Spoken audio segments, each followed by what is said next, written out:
Hello friends, welcome back to my channel. இன்றைக்கி நம்ம சேனலில் பார்க்க போகிறது ஒரு ஸ்வீட் ரெசிபி தான் பார்க்க போகிறோம். ரொம்பவே டிஃப்ரெண்ட்டான ஒரு டேஸ்ட்டில் ஒரு கப் ஜவ்வரிசியை வச்சு இந்த ஸ்வீட் எப்படி செய்கிறதுன்னு பார்க்கலாம்.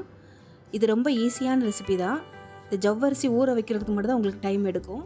ஊற வச்சு எடுத்துட்டிங்கன்னா இது செய்கிறது ரொம்ப ஈஸி. எப்போவுமே ரவா கேசரி செய்கிறதுக்கு பதிலாக ஒரு வாட்டி ஜவ்வரிசி வச்சு இந்த கேசரி செஞ்சு பாருங்கள். ரொம்ப டேஸ்ட்டாக இருக்கும். வாங்க இப்போ இந்த ரெசிபி எப்படி செய்கிறதுன்னு பார்க்கலாம்.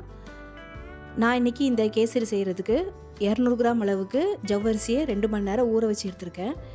நான் இன்றைக்கி நைலான் ஜவ்வரிசி தான் எடுத்திருக்கேன். மாவு ஜவ்வரிசி இதுக்கு அவ்வளவு நல்லா இருக்காது. நைலான் ஜவ்வரிசி தான் நல்லாயிருக்கும். இப்போது கடாயில் 2 ஸ்பூன் அளவுக்கு நெய் ஊற்றிக்கோங்க. ஃபஸ்ட்டு நமக்கு இதுக்கு தேவையான முந்திரி பருப்பை ஃப்ரை பண்ணி எடுத்துக்கலாம். இதுக்கு ஒரு கைப்பிடி அளவுக்கு முந்திரி பருப்பு எடுத்துக்கோங்க. உங்களுக்கு வேணும்னா கூட பாதாம் கூட சேர்த்துக்கலாம். பாதாம், காஞ்ச திராட்சை எல்லாம் சேர்த்துக்கலாம். நான் இன்றைக்கி முந்திரி மட்டும் சேர்த்துருக்கேன். இதை நல்லா பொன்னிறமாக ஆகிறது வரைக்கும் ஃப்ரை பண்ணி எடுத்துக்கோங்க. இப்போ முந்திரி பருப்பு நல்லா ஃப்ரை ஆகிடுச்சு. இதை தனியாக இப்போ எடுத்து ஒரு தட்டில் எடுத்து வச்சுக்கோங்க.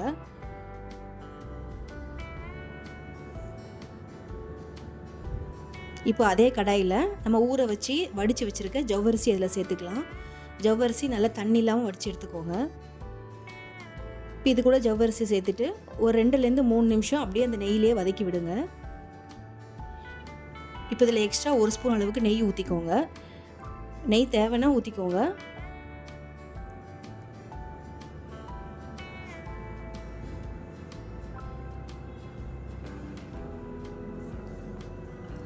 இப்போ இந்த ஜவ்வரிசி நல்லா வெந்து சுருண்டு வருது.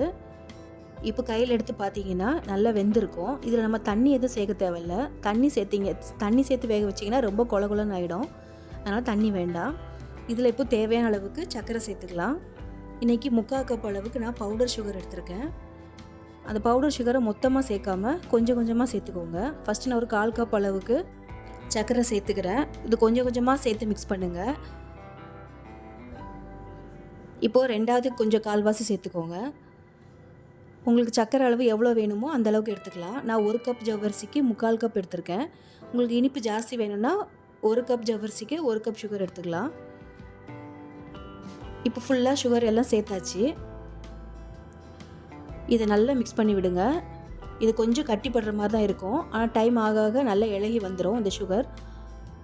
நல்லா மிக்ஸ் பண்ணி விட்டுக்கோங்க.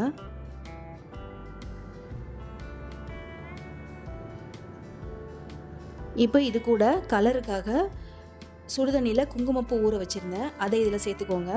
நீங்கள் குங்குமப்பூ சேர்க்கலன்னா ஃபுட் கலர் ஏதாவது சேர்த்துக்கோங்க. சேர்த்துட்டு அதையும் நல்லா மிக்ஸ் பண்ணி விட்டுக்கலாம். ஏன்னா இதுக்கு குங்குமப்பூவோட ஃப்ளேவர் நல்லாயிருக்கும், கலரும் நல்லாயிருக்கும். நேச்சுரலாக என்ன கலரோ அதுதான் இருக்கும். ஃபுட் கலர் எதுவும் தேவையில்லை. அதையும் சேர்த்துட்டு 1/4 ஸ்பூன் அளவுக்கு ஏலக்காய் தூள் சேர்த்துக்கோங்க. இப்போ இதை நல்லா மிக்ஸ் பண்ணி விட்டுக்கலாம்.